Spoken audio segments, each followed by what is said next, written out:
만약에 역사적으로 한국이 일본을 식민 지배했다면 지금의 동아시아는 어떤 모습이었을까요? 오늘은 AI가 분석한 한국이 일본을 지배한 상황에서 일어났을 가능성이 있는 5가지 흥미로운 변화 포인트를 함께 살펴보겠습니다. 첫 번째, 일본의 언어와 문자 체계가 한글 중심으로 바뀐다. 지금의 일본은 히라가나, 가타카나, 그리고 복잡한 한자까지 3가지 문자를 병용하는 독특한 언어 체계를 가지고 있습니다. 하지만 만약 한국이 일본을 식민 지배했다면 행정부터 교육까지 모든 공용 문자는 한글로 통일되었을 가능성이 큽니다. 당시 이 식민지 정책의 특성상 지배국의 언어를 피지배국에 강제로 보급하는 경우가 많았기 때문에 학교 교과서도 한글로 제작되고 신문 방송 뉴스도 모두 한국어로 전달되었을 것입니다. 지금 일본의 간판이나 안내문에 한글이 자연스럽게 쓰이고 있고 일본어에도 한국어 억양과 표현이 섞여 있었을 수도 있습니다. 일본인들의 이름도 한자 대신 한글로 표기되었을 가능성이 높고 일본어 특유의 말투나 억양 역시 많이 달라졌을 것입니다. 예를 들어 오하요나 곤니치와 대신 안녕하세요가 일본의 인사말이 되었을 수도 있다는 거죠.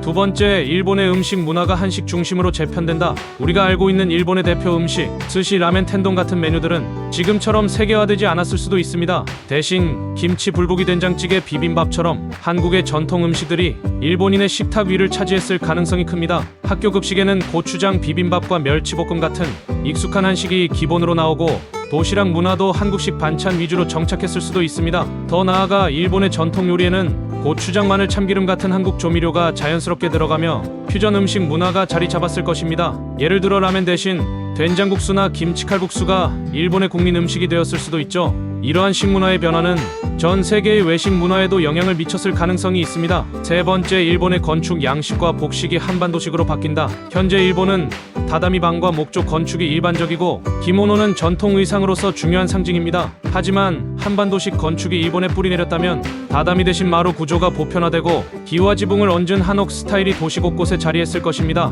신사와 절 대신 전통 한옥과 정자들이 일본의 전통 마을 풍경을 형성했을 가능성이 큽니다. 복식 문화 역시 마찬가지입니다. 결혼식이나 명절 같은 중요한 행사에서 기모노가 아닌 한복을 입고 당당히 한국식 의례를 진행하는 모습이 자연스러워졌을 수도 있습니다. 더 나아가 일본의 전통 예술이나 공연 문화도 한국의 판소리나 사물놀이 같은 요소를 흡수해 새로운 형태로 발전했을 수도 있겠죠. 네 번째, 일본의 교육과 사상 체계가 조선 중심으로 구성된다. 학교에서는 일본의 역사보다 조선의 왕조사와 유교 사상이 중심이 되었을 가능성이 높습니다. 수업 시간에는 세종대왕의 업적과 조선의 과학기술, 성리학과 유교 윤리가 강조되며 일본의 고대사나 무사 정신은 주변적인 내용으로만 다뤄졌을 수 있습니다. 또한 교육 과정 전반에 한국식 서열 문화와 효 중심의 윤리가 깊이 자리 잡았을 수 있습니다. 학생들은 한글로 시험을 보고 조선시대 과거제와 같은 시험 체계가 일본에서도 도입되었을 가능성도 있겠죠. 그리고 이런 교육을 받은 세대가 사회를 이끌어가며 지금보다 훨씬 더 집단주의적이고 연공서열이 강한 사회 구조를 만들어냈을 수도 있습니다.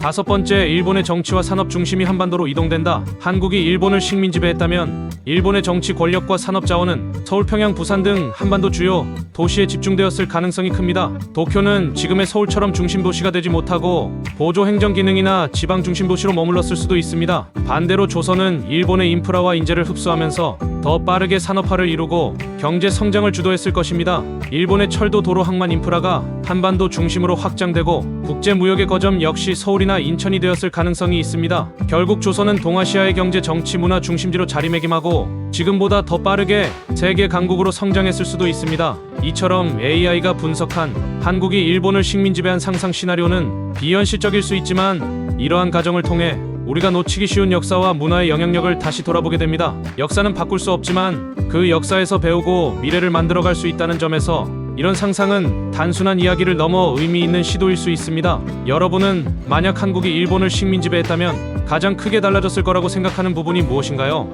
댓글로 여러분의 생각을 나눠주세요. 다음 영상에서 다시 만나겠습니다.